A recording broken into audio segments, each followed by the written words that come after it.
Hi, in today's video I'm going to look at a complete rewrite of my animation system and then also just look at performance and my general thoughts on where this is going in particular.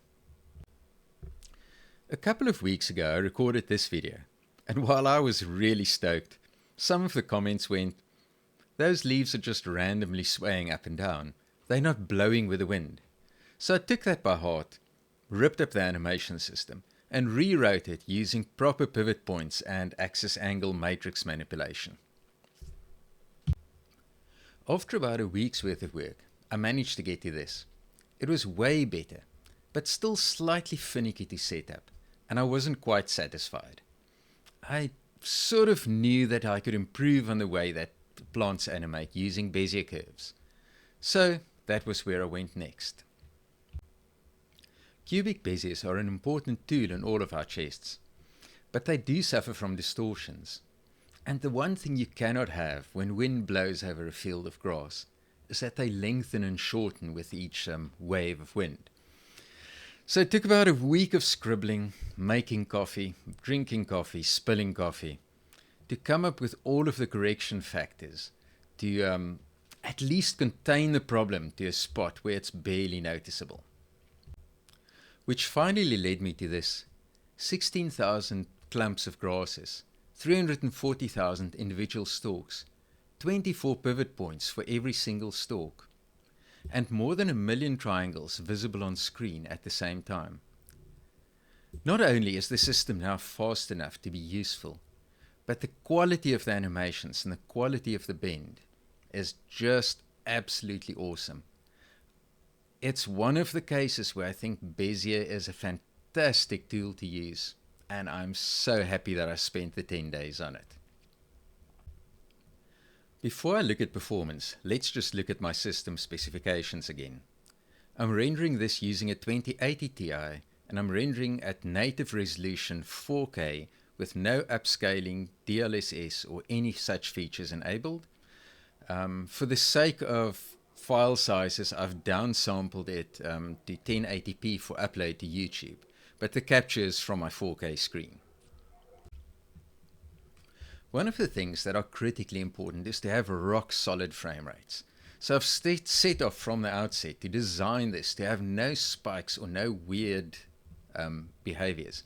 So let's turn on profiling. Go to profiling over there, and we're actually going to turn the graph on GPU timing. So there's our profiling graph. I've clipped this to 60 frames per second because it helps us highlight what's happening. Over here, this red block's our vegetation rendering at about, 9% of the total frame time. And this 81% block is free time that we have available for other systems. Absolutely critical, because as you can see, this is still quite a way from being a fully fledged world. The other block over here, that is volumetric sky and atmosphere. That is wasted on this. I might show something of that a little bit later. I'm going to leave that graph on. The other things to look at over here, there's pretty much exactly 1 million triangles that remained on screen. And I'm not going to do a deep dive into that. If we turn the rest of the user interface on, but we leave the graph up there, the important thing is that the code that manages loading, what you're looking at, how you're zooming about this, takes up almost no time. You can see that why it gets quicker if there's almost nothing on screen. It really takes up little time, and it uses a bit more effort to render if there's a lot of grass on screen. The frame timing for doing this is rock solid. We haven't seen a single spike in frame rate. Games these days love that 1%, or reviewers love that 1% value and go, well, 99% of frames remain above X. 99% of frames still means that 1 frame every single second stutters. It's a dismal measure to use. We haven't had a single stutter since this started. And I think that's a very, very, very critical factor to look at in games. So in that sense, really, really happy about this. What really makes me happy is that little number over there, 0.03 milliseconds. That is the compute shader that does all of the loading and culling for us. Calculates all of this, writes all of the data into a new buffer, and because it's one continuous block of data with only post-culled information in it, all of this is rendered with a single draw call, and that is where a lot of the speed comes from. Other than that, not that much to say about this, except maybe let's talk about the terrain, etc. for a moment. Oh no, let's touch on this for the future.